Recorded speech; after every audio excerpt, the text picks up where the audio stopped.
Parents, what would you do if your child who screwed you over begged you for a second chance? My son Marcus showed up at my door at 7 inches the morning on a Tuesday, looking like he hadn't slept in days. His eyes were red and puffy. He had a bruise on his left cheekbone that was turning yellow at the edges. When I opened the door, he didn't say hello or make small talk. He just said he needed to talk to me about something important, that he needed my help. I hadn't spoken to Marcus in 8 months, not since I'd found out what he'd done. I told him he should leave, but he put his hand against the door frame, blocking me from closing it. Dad, please, I know I messed up. I know I hurt you, but I need you to hear me out. Just 5 minutes.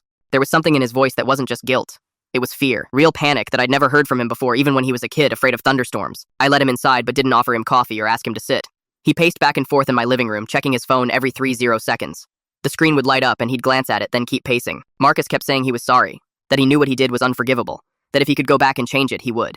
But he never actually said what he was apologizing for, like he couldn't bring himself to say the words out loud. I just listened, watched him pace, noticed things that seemed off. He kept touching his ribs on his right side like they hurt. When he turned a certain way, I saw what looked like tape or bandaging under his shirt.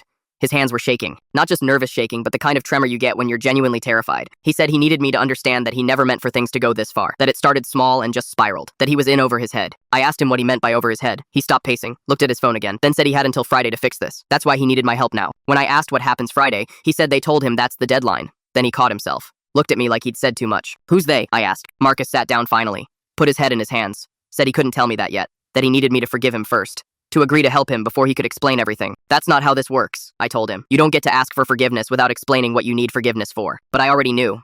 I just wanted to hear him admit it. Marcus stood up again, started pacing.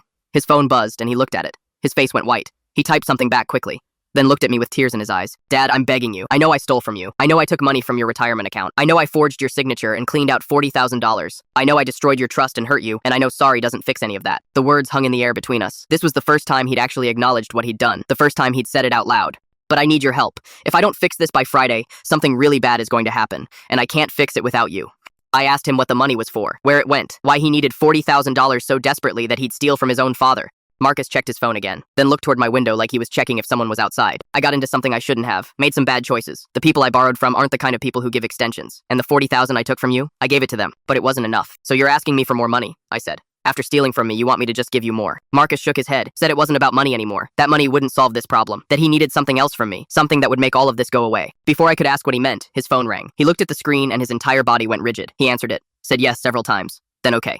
Then he hung up. He looked at me with an expression that was pure terror. Dad, there's something I haven't told you. About who has the money now. About why they let me walk away with just a beating. About what they want from you specifically. And that's when I realized my son hadn't just screwed me over. He'd traded something far worse than money. The rest of the story is on my channel or linked below. I stare at my son, waiting for him to continue. The silence between us feels like concrete hardening. What do you mean? I finally ask. What exactly did you trade? Marcus winces as he shifts his weight, that hand going back to his injured ribs. They're loan sharks, Dad, connected to organized crime. The kind of people who break things when you don't pay. A cold feeling washes over me. I've seen enough movies to know what loan sharks do, but I never imagined my own son mixed up with people like that. And they beat you, I say, gesturing to his face, his ribs. He nods, eyes down. This was just a warning. A taste of what's coming Friday if I don't deliver. Deliver what exactly? My voice comes out harder than I intend, but I can't help it. What exactly do these people want from me? Marcus finally sits down again, his shoulders slumped in defeat. I need to explain everything, from the beginning. That would be a nice change, I say, crossing my arms. He takes a deep breath and winces again. It started after college. Just small bets at first. Sports, mostly. I was good at it, or thought I was. One enough to keep going. The pieces start clicking together in my mind. Gambling? You've been gambling? It became an addiction, he admits, the words seeming to physically pain him. I'd win, then lose bigger, then bet more, trying to get it back. Classic spiral. Classic spiral. And the $40,000 you stole from me, that went to these loan sharks? He nods. I was already in for $25,000. The interest kept compounding. They gave me a deadline. Said they'd break my legs if I didn't pay something substantial. I feel sick. Part of me wants to walk away, to tell him this is his problem to solve. But another part, the part that raised him, that taught him to ride a bike and comforted him after nightmares, that part can't turn away. So you stole from me, I say flatly, and it wasn't enough.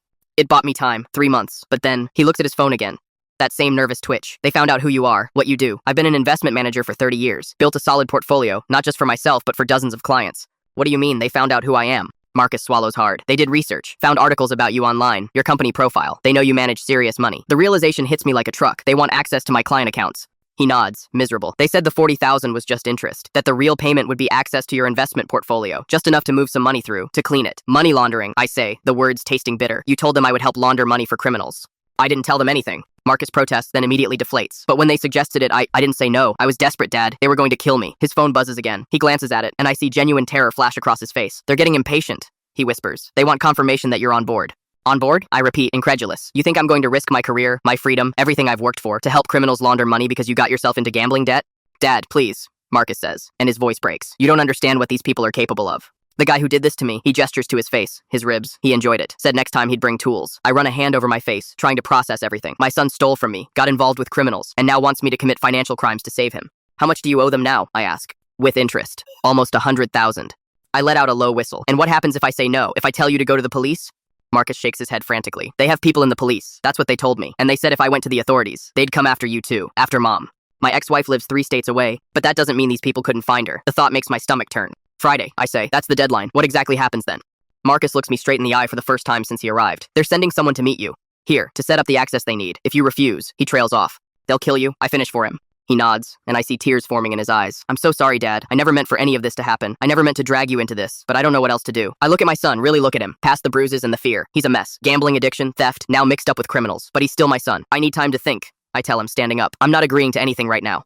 We don't have time, Marcus says desperately. They want an answer today. Then they'll have to wait. I snap. You've had months to figure this out. I've had 20 minutes.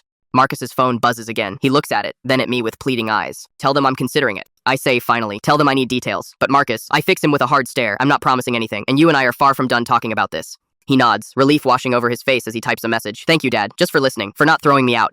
I don't tell him how close I came to doing exactly that. Instead, I walk to the kitchen to make coffee. It's going to be a long day, and I have a feeling Friday is going to come much too quickly. I wake up Thursday morning after a restless night, my mind racing with impossible choices. The coffee maker gurgles in the kitchen as I stare blankly at the financial news, not absorbing a word.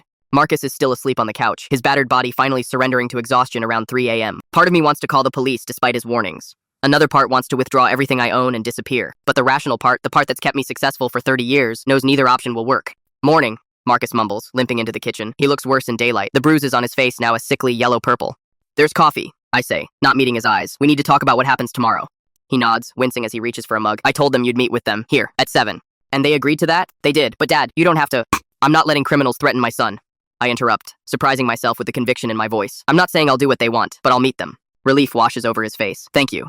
The doorbell rings, startling us both. Marcus freezes, coffee mug halfway to his lips. Are you expecting someone? I ask. He shakes his head, eyes wide with panic. They're not supposed to come until tomorrow. The doorbell rings again, more insistent this time. Stay here, I tell him, moving toward the front door. Through the peephole, I see 2 men in dark suits standing on my porch. They look official, not like the thugs I'd imagined. Still, my hand shakes as I open the door. Richard Harmon, the taller one asks. Yes? They both pull out badges in synchronized motion. I'm Special Agent Carlson. This is Special Agent Mendez. FBI. We need to speak with you and your son, Marcus. My mind goes blank. FBI? I step back mechanically, allowing them inside. Marcus is in the kitchen, I manage to say. When Marcus sees them, he doesn't look surprised. He looks terrified. He backs away until he hits the counter, eyes darting between the agents. You shouldn't be here, he whispers. They could be watching. Agent Carlson closes the blinds with practiced efficiency. We're aware of the risks, Marcus, but circumstances have changed. What's going on? I demand, looking between my son and these strangers in my house. Agent Mendez turns to me. Mr. Harmon, your son has been working with us for the past 4 months as a confidential informant in an ongoing money laundering investigation. The words hit me like physical blows. Confidential informant? Money laundering? I grab the back of a chair to steady myself. You told me you had a gambling addiction, I say to Marcus, my voice hollow. I did. I do. Marcus says quickly. That's how it started. I got in deep with these people, and then the FBI approached me. They said they could help with my debt if I helped them build a case. Agent Carlson nods. Your son has been instrumental in helping us track a major money laundering operation run through illegal gambling networks. He's been wearing a wire, gathering evidence. And they found it, Marcus says, his voice breaking. 2 days ago, they found the wire during a pat-down.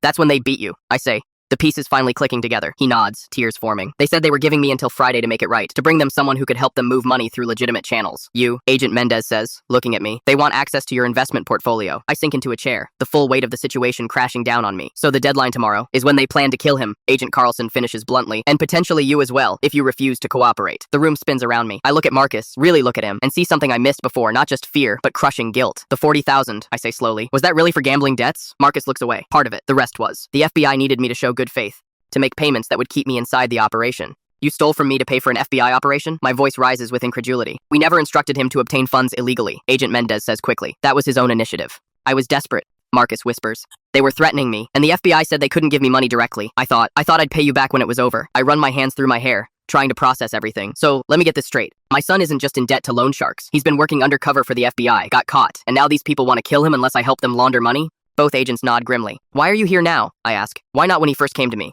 We've been monitoring the situation, Agent Carlson explains. Originally, we planned to let the meeting happen tomorrow with surveillance in place. But we received intelligence this morning that suggests they're sending their enforcement team, not just representatives. Meaning? Meaning they're not coming to negotiate, Marcus says, his voice barely audible. They're coming to make an example of me. Of us. Agent Mendez places a file on the table. Mr. Harmon, we need your help. We've been building this case for over a year. Your son has provided crucial evidence, but we need more to bring down the entire organization. What exactly are you asking me to do? I ask, though I already suspect the answer. We need the meeting tomorrow to proceed as planned, Agent Carlson says, but with you fully briefed and prepared. We'll have a tactical team in position, but we need someone on the inside wearing a wire. You want me to wear a wire, I say flatly, to meet with people who just beat my son for doing the exact same thing. Dad, Marcus says, stepping forward despite his pain. I'm so sorry. I never meant for any of this to happen. I never meant to put you in danger. I look at my son, my foolish, reckless son who stole from me, lied to me, and now might get us both killed. But behind the bruises and fear, I see the little boy who used to climb into my lap during thunderstorms, terrified but trying to be brave. How much danger are we in right now? I ask the agents. We have a surveillance team watching the house, Agent Mendez assures me. But until tomorrow's meeting, we believe you're relatively safe. They want what you can provide them. They won't risk losing that by moving against you prematurely. And after tomorrow, if I do this? The agents exchange glances. Witness protection would be an option, Agent Carlson says carefully. For both of you. The words land like a bomb in the middle of my kitchen. Witness protection, leaving behind my home, my career, my entire identity. Marcus steps forward, his eyes pleading. Dad, I'll understand if you want nothing to do with this. If you want to walk away from me after what I've done. But these people, they're not going to stop. Even if you refuse to help them, they'll come after you just for knowing about them. I stand up and walk to the window, peering through the blinds at my quiet suburban street. Somewhere out there, people are watching my house, planning to come here tomorrow and threaten my family. I need time to think, I tell the agents. This is a lot to process. Of course, Agent Mendez says, sliding a card across the table. But we'll need your decision by this afternoon to prepare properly for tomorrow. As they prepare to leave, Agent Carlson turns to Marcus. Stay inside. Stay away from windows. Don't use your phone. After they're gone, the house feels unnaturally quiet. Marcus stands in the middle of the kitchen, looking lost. Dad, I hold up my hand, stopping him. Not now. I can't talk to you right now. I walk to my office and close the door, leaning against it as the full weight of our situation crashes over me. My son isn't just a thief with a gambling problem. He's an FBI informant marked for death by organized criminals. And now I have to decide whether to risk my life to save his. I sit in my office for nearly an hour, staring at the FBI agent's business card on my desk. Through the door, I can hear Marcus moving around the kitchen, the occasional clink of a mug or cabinet closing. My son, my lying, stealing, undercover informant son is now making coffee in my kitchen, while organized criminals plan to kill us both tomorrow. The absurdity of it almost makes me laugh. A gentle knock on the door interrupts my thoughts. Dad? Marcus's voice is hesitant, pained. Can I come in? I consider saying no, but what's the point? It's open. He enters slowly, carrying 2 mugs of coffee. He sets one on my desk and remains standing, clearly unsure if he's welcome to sit. I made it the way you like it. Black, 1 sugar. I take the mug without thanking him. You should sit before you fall over. He sinks into the chair across from me, wincing as his ribs protest. For a long moment, we just sit there, the silence heavy between us. The FBI, I finally say. You've been working with the FBI. Marcus nods, his eyes on his coffee. For 4 months now. And the $40,000? The money you stole from me by forging my signature? He flinches at the hardness in my voice. I needed to pay the informant fee to establish